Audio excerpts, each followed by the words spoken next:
एक बार फिर से आपके अपने चैनल जुमानी एकेडमी पे। हम सॉल्व कर रहे थे मार्वल के मैथ्स के पेपर।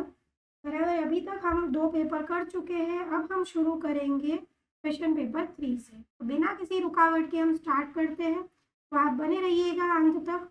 चलिए जी, तो सबसे पहले आपको क्या दिया गया है पेपर में, जो हमारा बेसिकली जो क्वेश्चन होते हैं सेक्शन ए में, हमें 24 मार्क्स के क्वेश्चन दिए जाते हैं। इसमें सभी क्वेश्चंस के मार्क्स कितने होते हैं, 1 फॉर द ईच क्वेश्चन। बराबर है, हम 1 बाय 1 इसको सॉल्व करेंगे और ये सारे ही क्वेश्चन जो है वो कंपलसरी रहेंगे।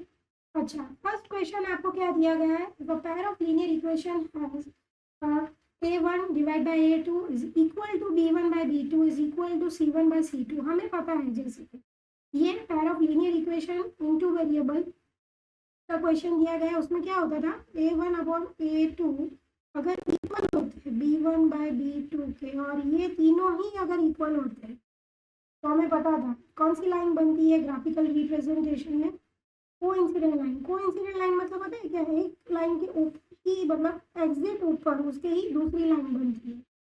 बराबर है, तो इसका आंसर क्या आएगा हमारा सी।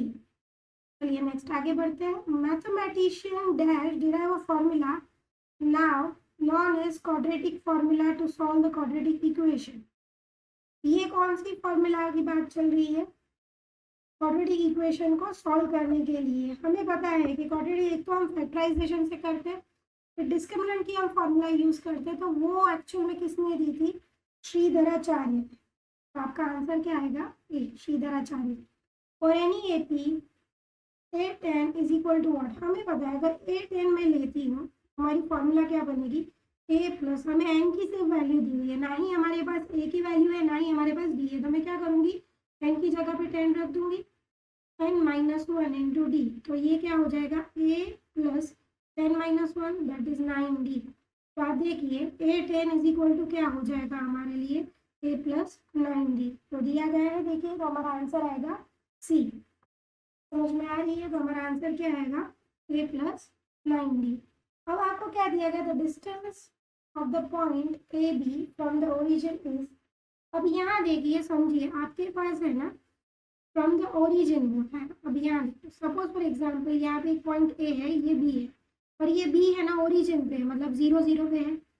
आप अगर ग्राफ देखते हो तो आपको ये चीज़ पता होगी, क्या इस पॉइंट को हम ओरिजिन बोलते हैं। ओरिजिन मतलब क्या, 0 0 पे, जहाँ पे एक्स एक्सिस की भी वैल्यू क्या होगी 0 और वाई एक्सिस की भी वैल्यू क्या होगी 0। समझो आपको कुछ पॉइंट्स इसके दिए गए हैं, बात समझ में आ रही है। आपको कुछ पॉइंट्स इस तरह से मतलब ओरिजिन से लेकर, और आपको दूसरा पॉइंट दिया हुआ ए बी। बराबर, तो आपको एक के पॉइंट दिए हुए हैं ए बी, और आपका दूसरा पॉइंट क्या होगा, दूसरे पॉइंट होंगे 0 0, क्योंकि पूरी तरह से ओरिजिन बोला। अब बोला है डिस्टेंस ढूंढो, तो हमें पता है अगर मुझे इसका नाम रखूँ मैं ए और इसका बी, तो डिस्टेंस फार्मूला के हिसाब से क्या होगा, x2 minus x1 whole square plus y2 minus y1 whole square, ऐसा होगा। अच्छा, मैं अगर इसको मान लेती हूँ x1 x2, ये y1 हो जाता है और ये y2 हो जाएगा, तो क्या होगा a minus 0 whole square plus b minus आप x1 माइनस x2 भी रख सकते हो, या तो उस हिसाब से भी वैल्यू रख सकते हो, 0 minus a whole square plus 0 minus b whole square. अब यहाँ देखिए क्या बचेगा अंदर ब्रैकेट में, इसका बचेगा minus a whole square plus minus b whole square. अब ये माइनस साइन है तो वो हट जाएगी, क्यों, अगर मैंने पहले भी बोला अभी वापस से बोल रही हूँ, अगर कभी भी का पावर जो है वो इवन नंबर है तो ये जो साइन है वो हट जाती है। बराबर है, तो यहाँ पे माइनस ना होकर क्या बचेगा ए स्क्वायर, और ये क्या होगा बी स्क्वायर। तो आप देखिए आंसर दिया गया है इसका। हाँ जी, देखिए हमें बी आंसर दिया गया है, कैसा, a square plus b square under root. बात समझ में आ रही, तो हमारा आंसर क्या आएगा बी। चलिए नेक्स्ट आगे बढ़ते हैं। बोला है साइन स्क्वायर 45 डिग्री कितना होता है। अब यहाँ देखिए साइन 45 की वैल्यू कितनी आती है, पहले वो देखिए, 1 डिवाइडेड बाय √2, और उसका भी बोला है स्क्वायर करने को। अब जैसे कि हम जानते हैं 1 का स्क्वायर तो क्या हो जाएगा 1, और अगर मैं इसकी बात करूँ, इसका स्क्वायर करूँ, तो स्क्वायर रूट कैंसिल हो जाएगा, 1 का स्क्वायर आएगा 1, और ये क्या हो जाएगा, रूट स्क्वायर कैंसिल, तो 1/2, दैट इज 1, हाफ आपका आंसर आएगा। देखिए बी दिया गया है आपको आंसर में, ठीक है, तो आपका आंसर आएगा B, that is what, half. अब यहाँ देखो, for any information X bar is equal to 15, Z is equal to 15, then find the value of median. अब ये एक चीज़ समझिए क्या, कि कोई भी ऐसा सम आपको पूछा हो मीन मीडियन मोड का, तो ये फॉर्मूला हमारे पास है, mode is equal to what, अगर मैं मीडियन का 3 टाइम्स कर दूँ, बराबर, और मीन का 2 टाइम्स उसमें से माइनस कर दूँ, तो मुझे मोड मिलता है। ये फॉर्मूला आपको याद रखनी है। इसके बेस पे देखो अलग अलग तरह से एमसीक्यू पूछे जा सकते हैं। ज़रूरी नहीं है किसी सम में आपको मीडियन दिया होगा, मोड फाइंड करना होगा, ऐसा भी हो सकता है मोड और मीडियन दिया हो, मीन फाइंड आउट करना होगा, फॉर्मूला यही रहेगी। अब यहाँ देखिए, मोड आपको दिया गया है 15, आपको मीडियम ढूंढने को बोला है, और मीन की वैल्यू क्या है, 15 है। चलिए जी, क्या करेंगे, 3 मीडियन, 2 15 या 30, अब ये 13 माइनस है, वहाँ जाएगा तो प्लस हो जाएगा, क्या हो जाएगा, 3 मीडियन। अच्छा, 45 इज इक्वल टू 3 मीडियन। अब ये देखो, ये जो 3 है वो मल्टीप्लिकेशन में है, इक्वल टू के उस साइड जाएगा तो क्या हो जाएगा, डिवाइड हो जाएगा, तो यहाँ पे क्या बचेगा, हमें पता है 15 3 ज़ा 45 आता है, 3 3 cancel, therefore m is equal to 15। तो मीडियन की भी वैल्यू जो होगी ना 15 ही होगी। अब आपको एक चीज़ मैं समझाना चाहूँगी कि देखो यहाँ पे है ना, मीन भी आपका 15 था, मोड भी आपका 15 था। 99 केसेस में क्या होता है ना, अगर मीन मोड सेम ही है तो मीडियन भी उतनी ही वैल्यू होती है। देखिए यहाँ पे भी 15 ही आया है। कहीं क्वेश्चन में सपोज फॉर एग्जांपल आपके पास समय ना हो तो आप डायरेक्टली तुक्का लगा सकते हो, अदरवाइज मेरा सजेशन यही रहेगा कि आप एक बार सॉल्व कर लो तो ज़्यादा क्लैरिटी से और सम का आंसर आ जाएगा। चलिए नेक्स्ट क्वेश्चन आपको दिया गया है, fill in the blanks so as to make each of the following statement true. आपको फिल इन द ब्लैंक्स दिए हैं, उसके ऑप्शंस भी दिए गए हैं, और बोला है कि ये रेशनल है, इरेशनल है। अब देखो क्वेश्चन में क्या बोला है, 3 + √16 इज डैश नंबर, रेशनल है, इरेशनल है, नेगेटिव इंटीजर है, वो आपको बताना होगा। अब यहाँ देखो, मुझे जैसे कि मैं जानती हूँ ये जो √16 है इसका स्क्वायर है 4 का, तो मैं यहाँ पे 4 का स्क्वायर ले सकती हूँ। अब जैसे कि ये स्क्वायर है तो स्क्वायर रूट कैंसिल हो जाएगा, तो क्या आएगा हमारा आंसर, 3 + 4 दैट इज व्हाट 7। जैसे कि हम जानते हैं ये कौन सा नंबर है, तो रेशनल नंबर है, तो हमारा आंसर क्या आएगा, रेशनल नंबर। आपको जब भी ऐसे सम दिए गए हो तो पहले सिंप्लीफाई होते हो तो पहले सिंप्लीफाई करना है, और लास्ट में सिंप्लीफाई करने के बाद जो नंबर आएगा वो रेशनल है, इरेशनल है, उसके हिसाब से आपका आंसर आएगा। तो कई बच्चे तो क्या ना, रूट में है मतलब इरेशनल होगा, ऐसे धोखे में भी आंसर करके आते हैं, तो वो चीज़ हमें यहाँ पे नहीं करनी। रूट में है बेटा बराबर है, पर क्या है ना, ये 4 का स्क्वायर है 16, तो स्क्वायर रूट देखिए कैंसिल हो गया ना, और नंबर कैसा बन के आया 7, वो हमारा क्या हो जाएगा, रेशनल। अब देखो यहाँ पे भी एक ट्विस्ट लिखा है, बराबर है, क्वेश्चन में भी ट्विस्टेड है। कैसे ट्विस्ट है, देखो यहाँ पे रेशनल नंबर भी बोला है, नेगेटिव इंटीजर बोला है। अगर यहाँ पे पॉजिटिव इंटीजर होता तो आंसर हमारा पॉजिटिव इंटीजर हो, बात समझ में आ रही। पर यहाँ पे नेगेटिव इंटीजर जो कि हमारा आंसर नेगेटिव नहीं है, मतलब ये तो नहीं आएगा। इरेशनल नंबर तो बिल्कुल भी नहीं है, तो नहीं आएगा, तो हमारा आंसर क्या आएगा, रेशनल नंबर। चलिए नेक्स्ट क्वेश्चन आपको क्या दिया गया है वो देखते हैं।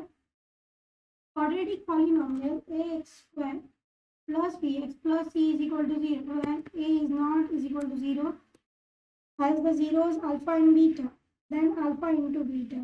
ये कुछ नहीं है, फॉर्मूला दी हुई है अल्फा इंटू बीटा। और अगर क्वाड्रेटिक पॉलिनोमियल है तो हम क्या करते, सी बाय ए रखते, और वही दिया गया तो हमारा फर्स्ट वाला ही आंसर आएगा सी बाय ए। चलिए नेक्स्ट आगे बढ़ते हैं। The probability of getting a number 4 on the balance dice is. अब मुझे एक बात बताइए, आपके पास डाइस के अंदर टोटल नंबर होते हैं 6, 1 2 3 4 5 एंड 6, बराबर, उसमें से 4 आने की पॉसिबिलिटी। अभी यहाँ पे क्या है, इक्वली लाइकली इवेंट्स है सारे, मतलब 1 आने की जितनी पॉसिबिलिटी है उसकी इसकी भी उतनी ही होगी, मतलब क्या है, इसकी भी 1 प्रोबेबिलिटी है फेवरेबल इवेंट। अगर मैं एन की बात करूँ, अच्छा एन की बात करूँ तो टोटल इवेंट्स हमारे कितने, 6, तो हमारी प्रोबेबिलिटी क्या आएगी 1/6। बात समझ में आ रही है? तो हमारा आंसर क्या आएगा? 1/6। अच्छा, as the value of theta increase the value of sine theta is increase होगा। क्यों? आपने अगर टेबल देखा हो, बराबर है, तो वहाँ पे कुछ वैल्यूज दी होती है 30, 45, तो आप देखोगे ना, तो जैसे ही थीटा की वैल्यू इंक्रीज होगी, मतलब 0 के बाद 30 पे आएगा या 45 पे आएगा, फिर 60 पे आएगा, फिर 90 पे आएगा, जैसे जैसे इसकी थीटा की वैल्यू आप इंक्रीज करोगे ना, तो जो उसकी वैल्यू होगी ना साइन थीटा की, वो भी क्या होगी? इंक्रीज। दैट्स वाई इंक्रीज है। अब यही क्वेश्चन अगर आपको कॉस के लिए बोला, तो कॉस थीटा जैसे ही थीटा इंक्रीज होता है ना, तो कॉस थीटा रिड्यूस होता है। इस क्वेश्चन को इस तरह से भी सामने वाला पूछ सकता है। देखिए, साइन थीटा बोला है तो वो इंक्रीज होगी, तो फर्स्ट ऑफ ऑल आपको टेबल गो थ्रू करना होगा, जैसे कि मैंने पहले भी बोला है, अगेन मैं बोल रही हूँ। तो एग्जाम पेपर स्टार्ट करने से पहले आपको जो ये ट्रिगोनोमेट्री का टेबल है, वो लास्ट पेज पे ड्रॉ करना होगा। तो जितने भी क्वेश्चन उसके रिलेटेड आएंगे, डायरेक्टली आप टेबल देख के भी आंसर सॉल्व कर सकते हैं। चलिए आगे बढ़ते हैं। आपको क्या दिया गया? A tangent to a circle intersect it in dash points. जैसे हमें पता है टेंजेंट हम किसको बोलते हैं? कोई भी ऐसी लाइन जो एक्सटीरियर, सर्कल के एक्सटीरियर हो और किसी एक पॉइंट पे टच करती हो या इंटरसेक्ट करती हो। तो इसकी डेफिनेशन में ही बोला है कि कितने पॉइंट्स पे इंटरसेक्ट करेगी? 1। हमारा आंसर क्या आएगा? 1। तो जिस तरह का टेंजेंट बनता है, ठीक है। चलिए next, the model class of the frequency difference. Model class बोला है मतलब आपसे मोड की वैल्यू मांगी गई है। मोड का जो क्लास इंटरवल है वो मांगा गया है। तो मोड हम कैसे फाइंड आउट करते हैं? तो हमें पता है जैसे कि सबसे हाईएस्ट फ्रीक्वेंसी कहाँ पे है? तो देखिए 7, 6, 16, 12 एंड 10। सबसे हाईएस्ट फ्रीक्वेंसी आपको दी गई है 16। तो आपका मॉडल क्लास इंटरवल कौन सा होगा? 30 to 40। बात समझ में आ रही है? यहाँ पे मोड ढूंढने को नहीं बोला है, इन लोगों ने बोला है मॉडल क्लास बताओ। तो ये हमें क्लास इंटरवल दिया गया है और उसमें से मॉडल क्लास कौन सा? ये वाला। बात समझ में आ रही है? सिर्फ यहाँ पे मोड लिखा होता ना, थोड़े शब्द बदल जाते हैं तो पूरी मेथड भी बदल जाती है। यहाँ पे सिर्फ मोड मांगा गया होता तो मुझे पूरा सॉल्व करना पड़ता। तो सीधी बात है, 1 मार्क में कोई पूरा सॉल्व करने को तो नहीं बोलेगा। तो यहाँ देखिए मॉडल क्लास की बात की गई, तो हमारा जो ये 30 to 40 है वो आएगा आंसर। क्लियर है? चलिए next, state whether the each of the following statement are true और फॉल्स। अब ट्रू फॉल्स करने हैं। फर्स्ट ऑफ ऑल आप देखिए HCF मांगा है। HCF का मतलब क्या होता है ना? Common factor. तो देखो ये तो 5 है, 15 का कॉमन फैक्टर, अगर मैं 15 के फैक्टर करती हूँ तो क्या हो जाएगा? 5 into 3। अच्छा, पहला हमारा 5 है, अगर इसके फैक्टर करो तो 5 into 1, मतलब कॉमन फैक्टर क्या निकलता है? 5 ना। ये हमारा HCF क्या होगा? HCF होगा हमारा 5। पर यहाँ पे आपको आंसर दिया गया है 10, तो ये आंसर तो क्या हो गया? फॉल्स हो जाएगा। क्योंकि अगर मैं इसकी बात करूँ, हाँ, अगर यहाँ पे 5 लिखा हुआ होता तो ट्रू, ताकि वो इसका कॉमन फैक्टर क्या आ रहा है? 5 आ रहा है, ना कि हमारा 10 आ रहा है। तो ये फॉल्स है पहला स्टेटमेंट। चलिए नेक्स्ट आगे बढ़ते हैं। The graph of the polynomial y p of x is given in the figure. In this case the number of zeros of the p of x is 3। अब हमें पता है कि ग्राफिकली अगर रिप्रेजेंटेशन में आपको जीरोस फाइंड करने की बात की गई हो, तो हमें सिर्फ एक ही चीज़ देखनी है कि कितने पॉइंट एक्स एक्सिस पे टच कर रहे हैं। देखिए पहला पॉइंट टच कर रहे हैं, दूसरा, then this one is third point. इसके जीरोस भी कितने होंगे? 3। और यही इसमें बोला गया कि इसके जीरोस कितने हैं? 3। तो ये स्टेटमेंट क्या हो जाएगा? वो हो जाएगा। चलिए नेक्स्ट,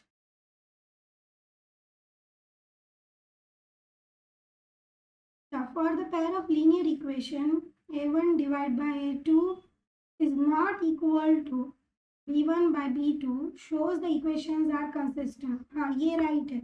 जब भी a1 डिवाइड बाय a2 की वैल्यू b1 बाय b2 से इक्वल नहीं होगी, बराबर है, तो इक्वेशन क्या कहलाती है? कंसिस्टेंट ही कहलाती है। बात समझ में आ रही है?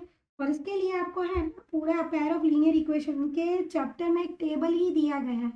इक्वेशन के लिए अलग और ग्राफिकल रिप्रेजेंटेशन के लिए अलग बोला गया है कि जहाँ पे वो ग्राफ जो होगा वो पैरेलल बनेगा, बराबर है, कोइंसिडेंट बनेगा, बराबर, या तो भाई ये डेट इक्वेशन है वो कंसिस्टेंट है या इनकंसिस्टेंट है। तो वो पूरा आप एक बार है ना टेबल भी रिफर करके जाइएगा। चलिए next, the sum of the probability of the all elementary events of an experiment is 0। ना, ये फॉल्स है। क्यों? कि हम जानते हैं जैसे कि सारी अगर पॉसिबिलिटी को मैं प्लस कर दूँ, जैसे कि सपोज फॉर एग्जांपल एक कॉइन दिया गया है, अब उसके दो पॉसिबल इवेंट्स है, या तो हेड आएगा या तो टेल आएगा, ठीक है ना। अब हेड आने की प्रोबेबिलिटी भी कितनी है? हाफ। देन टेल आने की प्रोबेबिलिटी भी कितनी है? हाफ। अगर मैं इन दोनों को प्लस कर दूँ, जैसे बेस बेस सेम है, ऊपर न्यूमरेटर डायरेक्टली प्लस कर सकते हैं, 1 + 1 divide by 2, that is what 2/2। कितना आएगा? 1 आएगा। अच्छा, अगर वैसे ही अगर मैं डाइस की बात करूँ तो टोटल प्रोबेबिलिटी कितनी आएगी? 1/6 + 1/6 इतना, तो मतलब 1 2 3 4 5 6, टोटल कितने आएंगे? 6 टाइम्स ऐसे होंगे। सबकी प्रोबेबिलिटी कितनी है? 1/6 है। अगेन 1/6। अगर इसका आप टोटलिंग करते, देखो बेस सेम है तो न्यूमरेटर डायरेक्ट प्लस कर सकते हैं, 1 + 1, या तो मैं डायरेक्टली यहीं कर लेती हूँ, कितना आता है? 2 3 4 5 6, तो 6/6 दैट इज ऑल्सो 1। आपने एक चीज़ नोटिस की होगी, ये मैंने बात की डाइस की, ये बात की मैंने कॉइन की, तो आपने एक चीज़ यहाँ पे नोटिस की होगी कि जब भी प्रोबेबिलिटी का अगर हम टोटल करते हैं, बराबर है, सारे इवेंट्स का, तो वो इवेंट्स का टोटल कितना आता है? 1। पर यहाँ पे क्या बोलना चाह रहा है कि सारी प्रोबेबिलिटी को अगर आप प्लस करते हो तो उसका टोटल आएगा 0, तो वो तो है ही नहीं। अच्छा, प्रोबेबिलिटी ऑफ इम्पॉसिबल इवेंट, अगर इसी क्वेश्चन को मैं ऐसा बोलूँ, सम तो निकल जाएगा यहाँ पे, the probability of impossible event is equal to what? 0 आता है, बराबर है। पर अगर आपको ऐसा बोला गया था sum of the probabilities of all elementary event, सारे एलिमेंट, मतलब देखो ना, मैंने 1 का, ये क्या है? 1 की पॉसिबिलिटी है, 2 की, 3 की, 4 की, 5 की, 6 की, सभी प्रोबेबिलिटी को अगर मैं प्लस कर देती हूँ तो हमारा आंसर कितना आएगा? 1 आएगा, ना कि 0। तो ये स्टेटमेंट क्या है? फॉल्स है अगेन। चलिए नेक्स्ट। अच्छा, write the formula to find nth term of an AP. कुछ नहीं है, आपसे सिर्फ टर्म की फॉर्मूला पूछी गई है, तो हम जानते हैं an is equal to what? a + n - 1 × d। बोलेंगे फॉर्मूला कहाँ बोलिए, तो बेटा देखो nth टर्म बोलिए, आप क्या करते हो? अगर थर्ड टर्म होती तो a3 लिख देते, a + 2d हो जाता। 2d मतलब क्या? 3 - 1। अल्टीमेटली फॉर्मूला तो यही अप्लाई कर रहे हो ना। तो आपसे मांगा क्या गया है? तो टर्म की फॉर्मूला पूछी गई है। क्लियर? चलिए next. How many maximum numbers of the parallel line tangents to a circle. ये I think second time, second paper में क्वेश्चन जो है वो रिपीट हुआ है, बराबर है।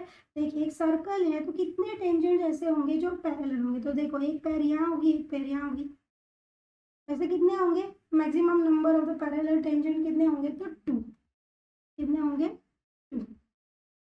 ठीक है। चलिए, what is the probability of the event that the sun rises in the east. अब मुझे बताइए, श्योर प्रोबेबिलिटी है, सनराइज कहाँ से होता है ऑलवेज ईस्ट से ही सनराइज होता है, ठीक है ना। तो ये तो श्योर प्रोबेबिलिटी है, तो उसका आंसर क्या आएगा? 1, बराबर है। तो श्योर प्रोबेबिलिटी, कोई भी ऐसा क्वेश्चन है जो श्योर प्रोबेबिलिटी में, उसका आंसर आएगा 1। इम्पॉसिबल प्रोबेबिलिटी हो गया, इम्पॉसिबल इवेंट होंगे तो 0। उसके बीच के लिए हम बाकी की प्रोबेबिलिटी ढूंढते हैं। चलिए नेक्स्ट आगे बढ़ते। Give the height of the class. Height of the class मतलब क्या है ना, एच की वैल्यू फाइंड आउट करने बोली है। तो जैसे हम जानते हैं इन दोनों के बीच का डिफरेंस ही होता है, तो हम क्या करेंगे? 75 - 65 दैट इज व्हाट 10। तो हमारी एच की वैल्यू कितनी आएगी? हाइट की वैल्यू कितनी आएगी? 10 आएगी। चलिए नेक्स्ट आगे बढ़ते हैं। फिर क्या मांगा गया है आपसे? मैच द फॉलोइंग, आपको मैच करने हैं टीएसए ऑफ हेमिस्फीयर। और टीएसए का मतलब क्या है? Total surface area of the hemisphere. Hemisphere मतलब क्या होता है पहले तो वो समझो, आधा गोला, या तो मैं यूं बोल दूं, बॉल को आधा काट दिया, या तो आपने वो ड्रम देखा होगा जो बजाते हैं, बराबर है ना, गोल होता है फिर उसको ऊपर से बजाते हैं। तो एक्चुअल में कैसा है ना, यहाँ से बंद है, क्लोज है, यहाँ देखिए ये पोर्शन भी उसका क्या है? क्लोज है, ठीक है।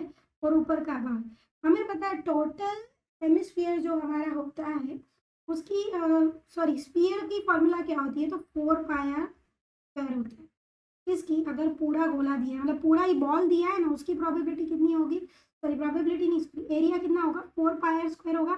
अब मैं अगर इसको बॉल को आधा काट दूँ आधा काटने के बाद जो काटा हुआ पोर्शन है उसको भी मैं अगर कवर कर दूँ, तो अगर मुझे उसका एरिया मांगा गया, क्या मांगा गया है, TSA of hemisphere, total surface area मांगा गया, तो देखिए ये तो हो जाएगा 2πr²। और यहाँ पे भी तो एक सर्कल बना ना, क्योंकि टोटल मांगा गया मतलब इसका भी मांगा गया, तो इसकी सर्कल का एरिया क्या होती है फॉर्मूला πr²। तो टोटल कितना होगा 2πr² प्लस πr², तो आपका कितना बन जाएगा 3πr² हो जाएगा। तो देखिए आपको दिया गया है, इसका आंसर क्या आएगा C, that is what 3πr²। Clear है। फिर क्या बोला गया, वॉल्यूम ऑफ 10 रुपीज़ कॉइन। अब इन जनरली है ना, कई बच्चे इसमें कंफ्यूज कहाँ होते, तो भाई कॉइन की बात की है मतलब सर्कल होगा ना बेटा ना। देखो कॉइन को अगर आप ध्यान से देखते हो तो बीच में को थोड़ी सी थिकनेस आती है इस तरह की, बराबर है। और ये थिकनेस की वजह से एक्चुअल में ये जो है ये स्फीयर या सर्कल का पोर्शन नहीं है, ये क्या है एक सिलेंडर बन जाता है। क्या बन जाता है, सिलेंडर। जैसे कि हम जानते हैं, तो यहाँ पे फॉर्मूला भी किसकी लगेगी, ऑब्वियस है, सिलेंडर का एरिया है, वॉल्यूम मांगा गया है, मतलब वॉल्यूम ऑफ सिलेंडर हमें ढूंढना होगा, और वॉल्यूम ऑफ सिलेंडर की फॉर्मूला है πr²। तो इसका आंसर क्या आएगा है। ऐसा नहीं है आपको कंफ्यूज करने के लिए यहाँ पे 10 रुपीज़ दिए हो, 5 रुपीज़ दिए हो और आपको वॉल्यूम पूछा है या एरिया पूछा है, तो एरिया या वॉल्यूम किसी भी सिक्के के लिए पूछा गया हो, फिर वो 5 रुपीज़ हो, 1 रुपी हो, 10 रुपी हो, कितने भी रुपीज़ का कॉइन हो, तो वो एक्चुअली उस पर फॉर्मूला किस चीज़ की लगेगी, सिलेंडर की लगेगी। क्यों, यहाँ पे भी तो हाइट आ जाती है, ये हाइट आ गई, ये रेडियस आ गया, बराबर है ना, और ऊपर सर्कल है, इस हाइट की वजह से ही इस पे फॉर्मूला कौन सी लगती है, तो ये सिलिंड्रिकल शेप में है, ना कि हेमिस्फीयर की या सर्कल की कोई फॉर्मूला नहीं लगेगी, पर उस पर किसकी फॉर्मूला लगेगी, तो सिलेंडर की। ये चीज़ आपको ध्यान पे रखनी है। तो यहाँ पे क्या आ जाएगा, πr² आ जाएगा। चलिए नेक्स्ट आगे बढ़ते हैं। अब आपको बात की गई है again area of the minor sector. No doubt ये चीज़ मैंने आपको पहले भी समझाई है। क्या, अब देखो एरिया ऑफ माइनर सेक्टर, इसका एरिया मांगा गया है, बराबर है। यहाँ पे हमारा थीटा एज्यूम। अब अगर मैं पूरे के एरिया की बात करूँ, मुझे पता है कि सर्कल कितना रिवॉल्व करता है, तो 360 डिग्री, बराबर। जब 360 डिग्री अगर पूरे का ही सर्कल का एरिया होता है तो कितना आता है πr²। तो थीटा हाउ मच, तो क्या हो जाएगा theta into πr² upon what 360, ऐसी फॉर्मूला बनेगी। तो देखिए दिया गया है πr² थीटा अपॉन 360, तो हमारा आंसर क्या आएगा, बी आएगा इसके लिए। चलिए पैरामीटर ऑफ सेमी सर्कल, ये समझने जैसा है। सेमी सर्कल की बात की है, ठीक है, कुछ इस तरह का। हमें पता है पैरामीटर ऑफ सर्कल कितना होता है, तो 2πr। अब कई बच्चे हैं ना कंफ्यूज होके क्या करेंगे, पता है πr हो जाएगा, नो डाउट इसका ये आधा होगा, पर ये भी तो हमें काउंट करना है। व्हाट इज दिस, हमें पता है सर्कल का अगर हम आधा पोर्शन करते हैं तो ये क्या हो जाता है, डायमीटर हो जाता है। और डायमीटर क्या होता है, 2 टाइम्स ऑफ रेडियस, बराबर है। मतलब क्या होगा, एक तो आपका देखो जो पैरामीटर है वो आधा हो जाएगा, क्यों, आपने सेमी सर्कल लिए, तो एक तो हो गया πr, प्लस ये भाग भी तो कंसीडर किया जाएगा ना, क्योंकि जैसे ही आपने काटा पूरे का पैरामीटर पूछा गया, मतलब इसकी भी लेंथ मांगी गई। इसकी लेंथ मतलब क्या होगा, ये रेडियस है, बराबर 2 टाइम्स ऑफ रेडियस मतलब क्या डायमीटर होता है, तो प्लस हुआ 2r। तो हमारी फॉर्मूला क्या बनेगी, πr प्लस 2r, तो आपका आंसर आएगा ए।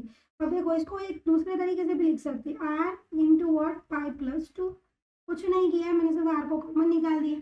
इस तरह से भी आपको क्वेश्चन वाला थोड़ा सा ट्विस्ट करके पूछ सकता है। तो आपका आंसर आ जाना चाहिए πr प्लस 2r, तो आपका आंसर कितना आएगा πr प्लस 2r। इसी के साथ हमारा जो इस पेपर का सेक्शन ए है वो कंप्लीट होता है, ठीक है। हम मिलते हैं नेक्स्ट वीडियो में आगे के सेक्शन के साथ, के लिए बाय बाय।